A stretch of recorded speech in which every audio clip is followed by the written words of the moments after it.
Hey everyone, it's the Coasterologist here, bringing to you in-depth views and reviews of all the greatest thrill and extreme coasters in the land. Hopefully these videos will help you decide if you're wanting to climb aboard on your next visit by getting a first-hand look of what you'd be embarking on, complete with the full rating of the coaster based on comfort, on-loading, the positive G's or how the ride may make you feel crushed into your seat, airtime, that floating sensation that makes your stomach tingle, spinning, how dizzy the ride may make you feel, overall theming, and easing. Or, in other words, could an average person ride the coaster over and over again, or would they maybe need some time to catch their breath? With that, let's ride.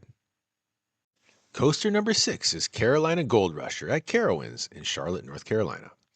Carolina Goldrusher is the oldest roller coaster at Carowinds, having quietly opened with the park way back in 1973 as a classic mine train ride. It's a gentle, hybrid wooden steel coaster that takes riders on a relaxed journey through the foothills in the Carolina Boardwalk area, with a simple Gold Rush mining theme. The experience begins as the train slowly climbs the first of two modest chain lift hills, reaching a height of about 43 feet. From there, it eases down a small 40-foot drop, picking up a top speed of around 30 miles per hour before winding along a smooth, 2,400-foot track filled with easy, hill-hugging turns and gentle curves that follow the natural terrain. There's a second lift hill for another calm ascent, plus a short tunnel section that provides a brief moment of shade and a fun little helix-like turn towards the end. The entire ride lasts a predictable 2 minutes and 17 seconds, with no loops, inversions, or sharp surprises. Just steady, family-friendly motion and a maximum of about 2.5 Gs at the mildest points. Trains carry up to 30 riders at a time in comfortable cars with lap bars, and the coaster runs at a leisurely pace that lets everyone enjoy the scenery without any real intensity. Carolina Goldrusher is an ideal first real coaster for kids who meet the height requirement, exciting enough to feel like an adventure on a runaway mine train, but tame and reliable enough that even cautious young riders or parents can relax and have fun together. Many families may return to it multiple times because it's never overwhelming, just a nice, steady way to spend a couple minutes outdoors. So now let's sit back, relax, and enjoy this quick little trip on Carolina Goldrusher.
And like we always do, now it's time to rate Carolina Goldrusher, starting with comfort, where it gets a 5.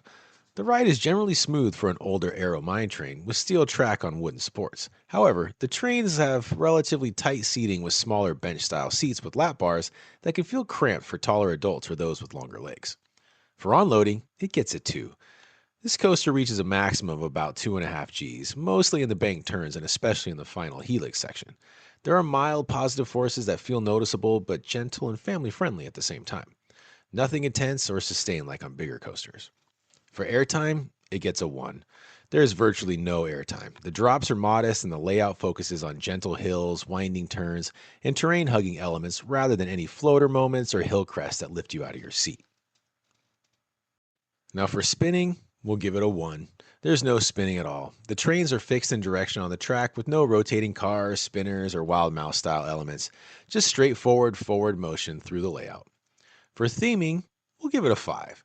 It has a light gold rush mining theme with locomotive style trains, wooden supports that evoke old mine structures, a short tunnel section for a brief dark moment, and some scenery with trees and foothills. The Carolina Boardwalk area adds a pleasant backdrop, but the theming is subtle and dated rather than immersive or highly detailed. Now, for easing, we'll give it an 8. This is one of its strongest points for families. It starts slow with chain lifts, has easy drops and winding turns that build mild speed gradually, and never throws anything sudden or overwhelming at riders. It's perfect for easing kids or cautious adults into real coasters after kiddie rides. For the overall rating, we'll give it a 4. A solid, reliable, classic family style coaster that's been delighting visitors since 1973. It excels as a gentle, predictable introduction to roller coasters. It's fun, scenic, and low stress without any big thrills. It's great for young kids meeting that 48-inch height requirement or multi-generational family rides. But it feels tame and basic for thrill seekers. These ratings reflect its role as a mild, nostalgic mine train rather than a high-intensity ride. Many families will love it for exactly that reason. What do you guys think? Let me know in the comments.